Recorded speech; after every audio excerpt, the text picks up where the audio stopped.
अरे सीमा भाभी, अरे ओ सीमा भाभी, क्या कर रही हो आप? अरे कुछ नहीं ननद जी, मैं अपने मायके जा रही हूँ। परेशान हो गई हूँ मैं यहाँ रह रह कर। अरे सीमा भाभी, ये भी कोई बात हुई क्या? मैं कल ही तो आई हूँ और आज आप मायके जाने की बात कर रही हो। क्या हम दोनों कुछ पल साथ में नहीं रह सकते हैं क्या? अरे हाँ ननद जी, मैं भी तो यही बात सोच रही हूँ कि ना ही यहाँ पे कोई त्योहार आया है और ना ही कोई कार्यक्रम आया।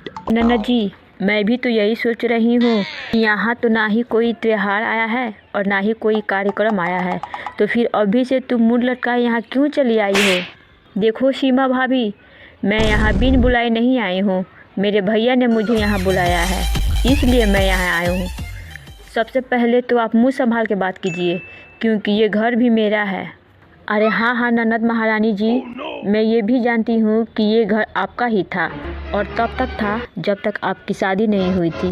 अरे रानी, मैं कब से देखे जा रहा हूँ कि तुम अपने भाभी से क्यों लड़ रही हो।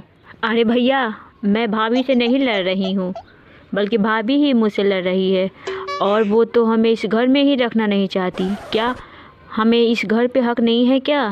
अरे सीमा, तुम हमारी बहन से ऐसे क्यों लड़ी जा रही हो? मेरी बहन का पहले से ही इस घर पे हक था, आज भी है और आगे चलकर ही रहेगा।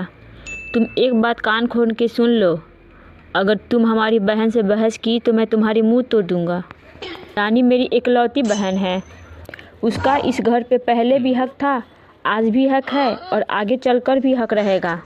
तुम इसे भला बुरा कुछ भी नहीं कह सकती है, वरना हम तुम्हारे मुंह तोड़ देंगे। अरे हाँ हाँ, मुझे भी पता है जी कि वो आपकी इकलौती बहन है। अरे आप तो ऐसे बोल रहे हो जैसे मेरे अलावा आपके पास 2-4 बीबियाँ और हो। एक बात कान खोल के सुन लीजिएगा, मैं आपको बहुत मुश्किल से मिली हूँ, ये बात आपको ध्यान रखना है, नहीं तो मैं ये घर छोड़कर अपने मायके चली जाऊँगी।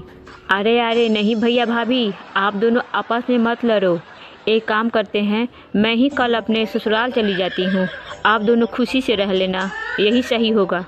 देखो ननद महारानी जी, कल से अच्छा होगा कि आप आज ही चले जाओ, क्योंकि मैंने आज आपके लिए खाना नहीं बनाया है। दोस्तों, अगर आपको वीडियो अच्छा लगा तो चैनल को लाइक तथा सब्सक्राइब ज़रूर करना।